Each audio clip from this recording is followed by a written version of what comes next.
સુજલ, જો પેલો ચિંતન પણ અહીં આવે છે.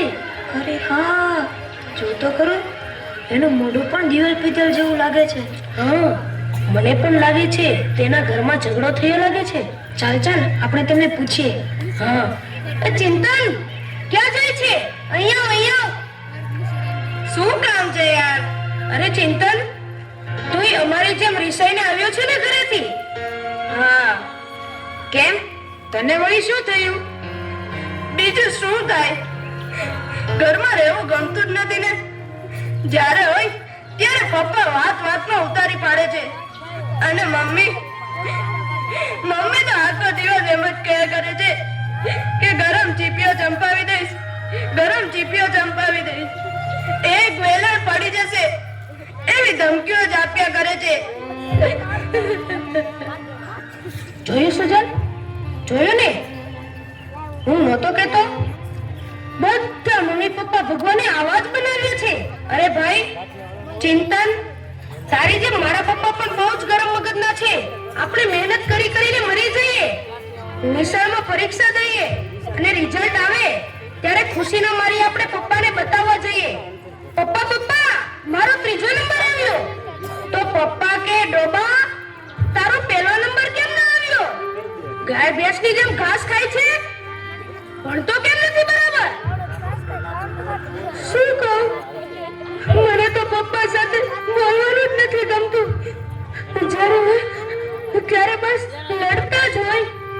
અરે પાર્થ, તારા તો પપ્પા એવા છે, પણ મારા તો મમ્મી પણ એવા છે.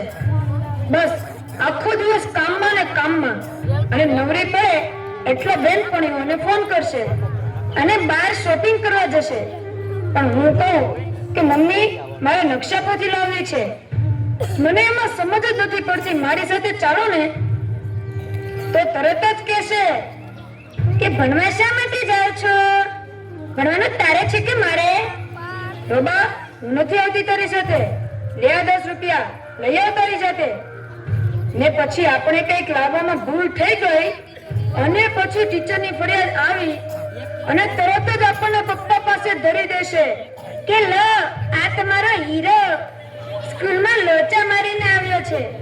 અને પછી પપ્પા જાણ્યા સાંભળ્યા વગર બસ મને ડીબવાનું જ ચાલુ કરી દે. મને પણ એ જ સમજાતું નથી કે આમાં આપણો વાંક શું છે. આપણો શું વાંક?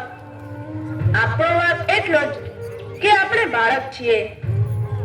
આ જો ને, તારા મમ્મી પપ્પા આવા, આનાય મમ્મી પપ્પા આવા, મારાય મમ્મી પપ્પા આવા.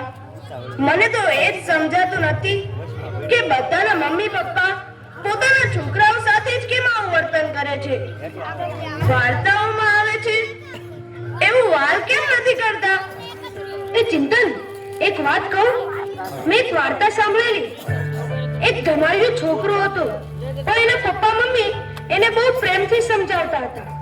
એના માટે સરસ મજાની બોધકથાઓ લઈ આવે, એની સાથે બેસીને વાંચે, એને સમજાવે, એને પ્રેમ આપે, હૂંફ આપે, જાત જાતની વાતો શીખવાડે અને જાત જાતની રમતો રમાડે.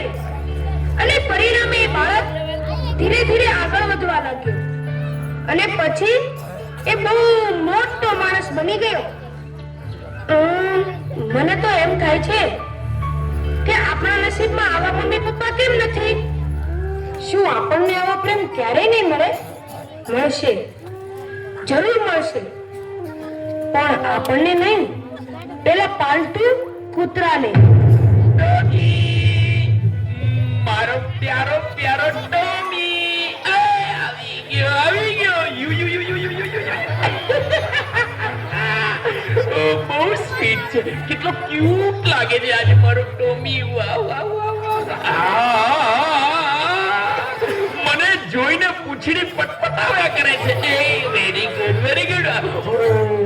ભૂલી જ ગયો, તને બ્રેકફાસ્ટ આપવાનું તો ભૂલી જ ગયો છું. ले बिस्किट का केवा प्रेमથી બિસ્કિટ ખાય છે મારો ટોમી. કેવો મસ્તીથી પૂંછડી પટપટાવે છે. વાહ. મને એમ લાગે છે કે તને પૂંછડી પટપટાવતા જોઈને હું પણ પટપટાવું એટલે પૂંછડી નહીં, મારે ક્યાં પૂંછડી છે? મારો ડોગી, મારો સ્વીટુ.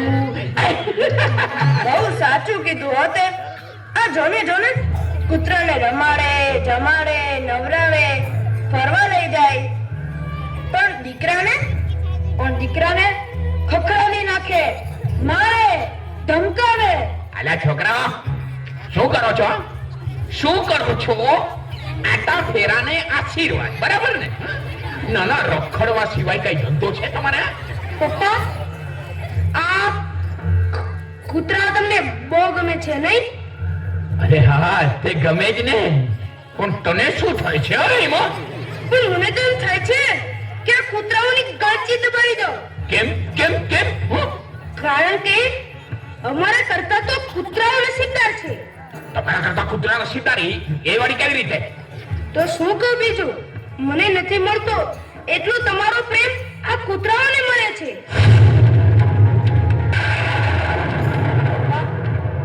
પપ્પા, અમે તમારા બાળકો આ કૂતરાથી પણ ગયા. અમે તમારા બાળકો આ કૂતરાથી પણ ગયા. પપ્પા, જવાબ આપો પપ્પા. કેમ કઈ બોલતા નથી? આ કૂતરાઓ જેટલો પણ હું તમને મારું છું પપ્પા, કેમ કઈ બોલતા નથી?